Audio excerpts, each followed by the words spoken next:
Okay, I'm back. Non-digital sound. Yeah, Vinyl's best for rock and roll and jazz. vinyl is analog versus digital. Like now they got YouTube, they got iTunes. This is the capturing the essence, the analog, the stuff from the vintage era. This is the 100% unadulterated sound. Exactly. And Phil, how many do you think you got? Like 3K, 4K? I mean, in terms of quantity. Probably 3K. Whoa. And of course, you can't forget Philip Glass on the Okay. minimalist school. All right. Let's get something more familiar just for the viewers on YouTube that were born in Gen X and the millennials, the people that were born Gen Z, whatever it's called, Y, that were born in aughts, in the 2000s, in the 90s, in the 80s. Yeah. Something like, okay. Yeah. Yeah, some of you may remember Tommy James for songs like Hanky Panky, Crimson Okay. Clover. Something a little bit more familiar to the people who listen on to mainstream radio. It doesn't get more mainstream than Tommy James. Alright, let's see something else. Let's play the David Byrne. I mean, okay, what's that? Now this is Kim Carnes when she still had a singing voice. Oh, okay. And then we play David Byrne. That's because people recognize it from Talking Heads. I mean, we got at least this 80s. People are born in a time of Frankie Goes to Hollywood and David Bowie. And Mind you, the Byrne Boy albums George. I have are not Talking Heads albums. I know, but But it got some ring. stuff he did apart from that thing. Yeah, exactly. Some ring of familiarity. Sounds like Rod Stewart. It's rusty, like hoarse. Yeah, back then you only had to listen to a vocalist for a few seconds to know who it was. Not like now where everybody's trying to sound exactly alike. The opening tunes, the riffs, the opening riffs. You could recognize the song. You could have. Yeah.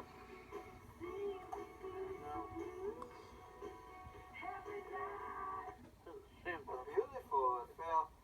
Let's see, and let's wrap up. Okay, go ahead, yeah. Let's wrap it up with David Byrne, maybe. See, just can you just before I play some sample, can you talk to the viewers at home on YouTube, explaining what's so unique about David Byrne? Why should they listen to the well-paid for album? Phil. The thing about David Byrne was that there was so much more to him than just Talking Heads. Talking Heads was an innovative band, but the music he did apart from that, you're listening to the Catherine Wheel soundtrack right now. Yeah, go ahead, Phil. So yeah, it's more unique, but in what sense?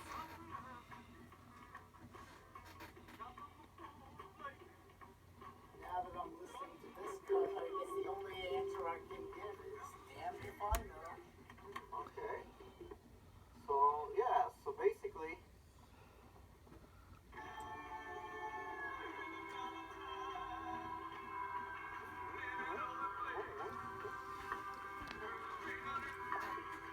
Yeah, David Byrne is on the autism spectrum. Not everybody knows that. Yeah, that's the first time I've heard about it. I did not know. But it's good to know that some people that are making Yeah. money and becoming famous on the I heard spectrum. him say that in an interview. Yeah, that's a good thing. So, to wrap it up, this is an old-fashioned record player.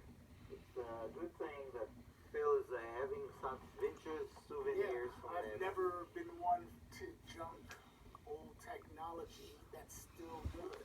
To the contrary, it's making a comeback. And actually, in Portland, Oregon, there's a store that's dedicated to the old-fashioned vintage vinyl records because it's so rare. It's so like antique. It's all collector's items, like old cars. We got a store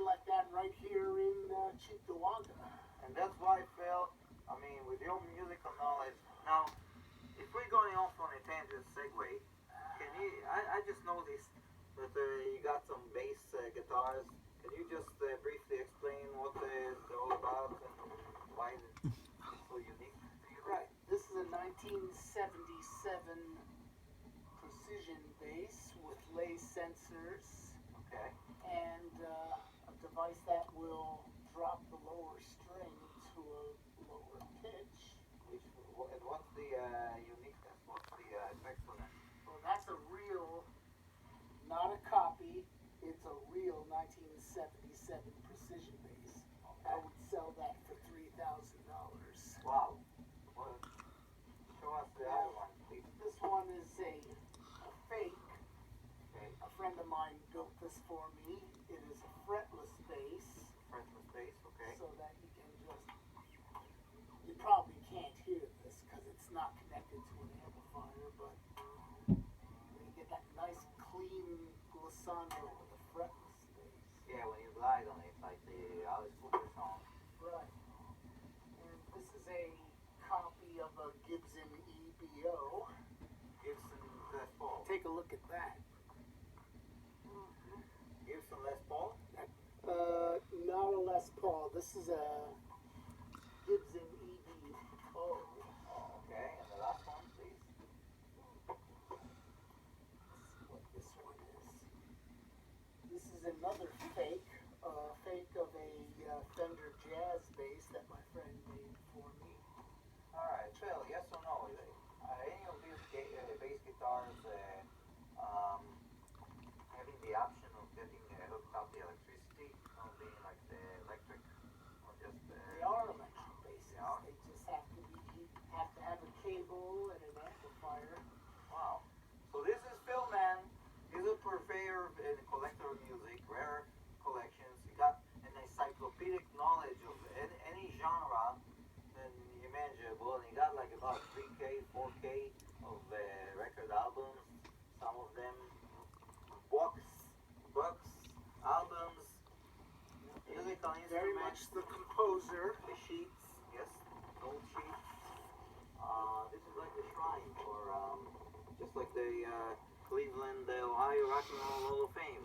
Yeah, only my museum is of more obscure albums than what the Rock and Roll Hall of Fame has. Do you know that in Niagara College in Canada, they have an elective called History of Rock and Roll? And there's a book by a guy named David Garofalo who actually wrote History of Rock and Roll book. And that was like the Bible for me, you know, like when I took the elective in Niagara College, I was like very happy to go through that. It renewed lots of things in my mind that I didn't know about rock and roll. So, Yeah, John Waters' first book. Oh, History of Rock and Roll. But you can write a History of Rock and Roll of your own. I could write some interesting side trips that not everybody talks about.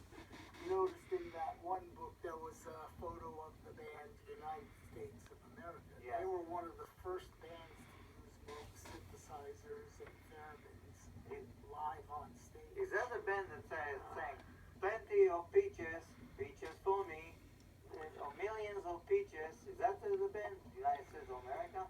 Are the presidents of the United States of America? Or There is an unrelated band called the Presidents Oh, of the United States. that's the of one I was America. talking about. Okay. United States of America was a band put together by Joe Byrne. Okay. No relation to Larry Bird, No, the basketball player. Just kidding. JK. Well, David Byrne, Bill Cosby, all this collection, and this is the guy. this was the second album they made. Wow. Stevie Wonder over there. They got the lady on Oh, yeah. Vital Torsion. She's the one I was referring to. There. Oh, Like Donna Rhythm and Blues. Fun. see, there's a lot of different types of music in my collection. Got all the experience, everything I talk about. Shoot the breeze. Yeah, as you can see, there's a lot of different types of music in my collection. Some that would challenge anybody's definition of music. Okay. But the